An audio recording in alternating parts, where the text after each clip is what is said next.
23,25,20,K,24 എന്നീ 6 സംഖ്യകളുടെ ശരാശരി 23 ആയാൽ കെയുടെ വില എന്ത്? അപ്പോൾ നമുക്ക് ഇത്രയും ഒരു 6 സംഖ്യകളുടെ ശരാശരി 23 തന്നിട്ടുണ്ട്. അതിലൊരു സംഖ്യ കെ എന്നാണ് കൊടുത്തിരിക്കുന്നത്. ഈ കെയുടെ വിലയാണ് നമുക്ക് കാണേണ്ടത്. അപ്പോൾ നമുക്ക് എല്ലാവർക്കും അറിയാം ശരാശരി കാണേണ്ട ഫോർമുല എന്താണ്?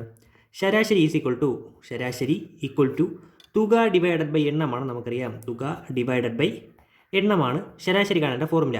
ഇവിടെ തുക എന്ന് പറയുമ്പോൾ ഇതെല്ലാം കൂടെ കൂട്ടണ്ടേ?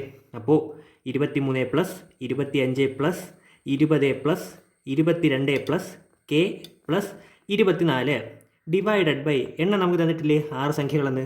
അപ്പോൾ എണ്ണം ഇവിടെ 6 ആണ്. ഈക്വൽ ടു ശരാശരി എത്രയാണ്? ശരാശരി 23 തന്നിട്ടില്ലേ? 23 ഈക്വൽ ടു ഇതെല്ലാം കൂടെ കൂട്ടുമ്പോൾ എത്രയാണ്? 20, 48, 68, 78, 23, 25, 48, 68, 80, 90, 100, 114. അപ്പോൾ 114 plus k divided by 6 equal to 23. ഇതിൽ നിന്നും 114 പ്ലസ് കെ ഈക്വൽ ടു 23 ഇവിടെ ഡിവൈഡ് ചെയ്തിരിക്കുന്ന 6 സമത്തിനപ്പുറത്ത് പോകുമ്പോൾ ഗുണം 6 ആവുന്നു. ഇതിൽ നിന്നും കെ ഈക്വൽ ടു 23 ഗുണം 6 എത്രയാണ്? 23 ഗുണം 6 6, 120, 18, 138 ആണ്. 138 ഇവിടെ കൂട്ടിയിരിക്കുന്ന 114 സമത്തിനപ്പുറത്ത് പോകുമ്പോൾ മൈനസ് 114. അപ്പോൾ 138 നിന്ന് 114 കുറച്ചാൽ 24 ആണ് നമ്മുടെ ഉത്തരം എന്ന് പറയുന്നത്. അതായത് ഓപ്ഷൻ എ ആണ് നമ്മുടെ ഉത്തരം.